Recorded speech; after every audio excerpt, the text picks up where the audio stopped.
Morning! Morning. Doc Rolly Molina? Yep, come in. Ikaw ba yung 11 o'clock? Yes, Doc. Francis Reyes. Ay. Where's your wife? Doc, nagre-retouch lang sa kotse. Oh, Pero I see. papanik na rin. Okay. Have a seat. Thank you. Yep. Hi. Doc, wife ko, si Beverly. Rolly? Beverly? Magkakalala kayo. Ha? Hindi. Hi. Ano pangalan niyo, Doc? Sinabi mo kasi kanina. Wala akong sinasabi. Sinabi mo.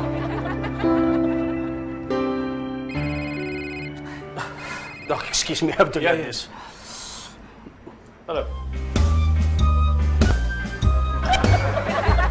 Hi, Rolly. Hello, Bev. You look great. Yeah. Gusto ka na, Rolly?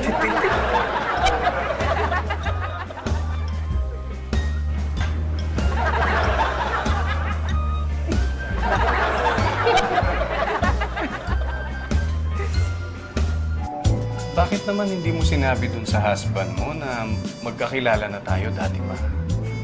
At sasabihin kong ex kita? Ay, naku, siloso yun. Naku, maging mas magulo pa yun. Okay na yung ganun. Hindi. Ito nga yung mas magulo eh. O paano tayong magsisession? Pagkatapos, ganyan yung sitwasyon. Mahirap to.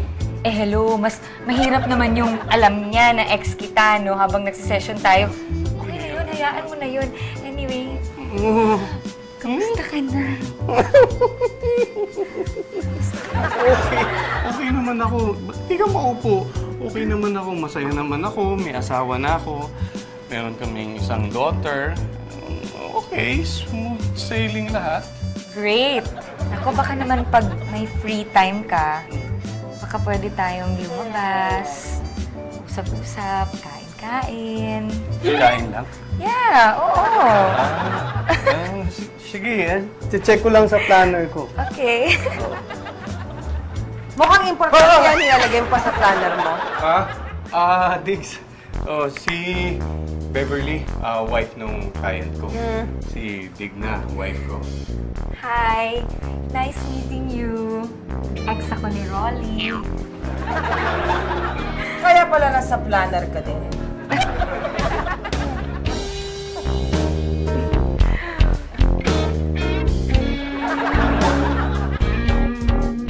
Sexy ko.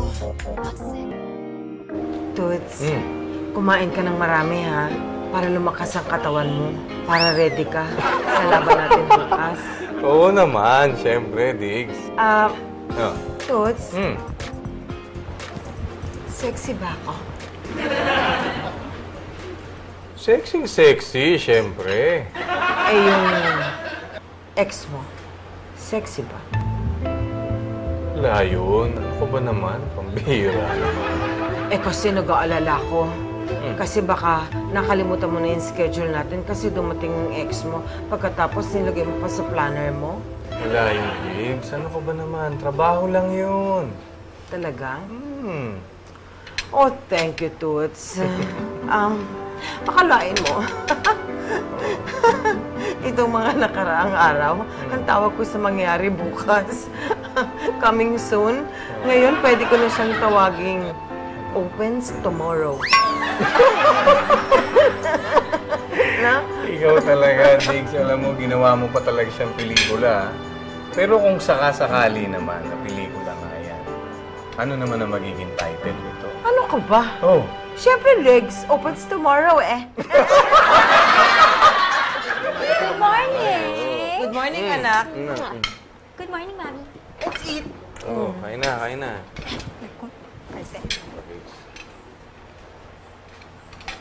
Mami, ano bang iniisip mo lately?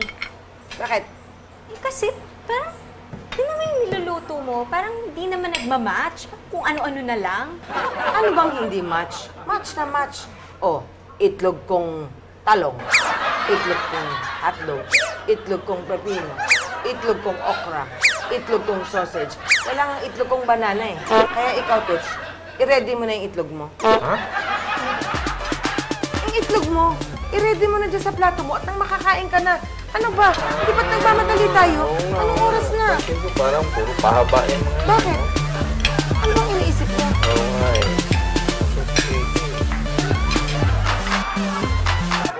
So, alam mo Francis, ang purpose nitong one-on-one sessions natin ay para masabi mo yung mga mabubuting bagay tungkol dun sa partner mo.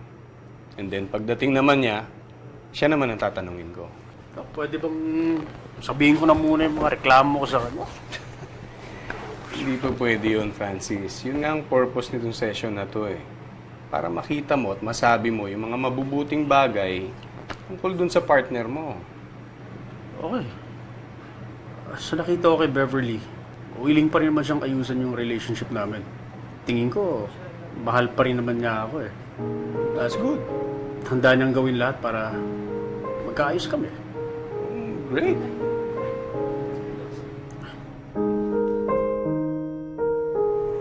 Naghahanap kasi ako ng love. Lahat naman tayo, di ba, naghahanap ng love. Sa totoo lang, simula nung naghiwalay tayo, hindi ko nakita yun. Tagal na nun ah.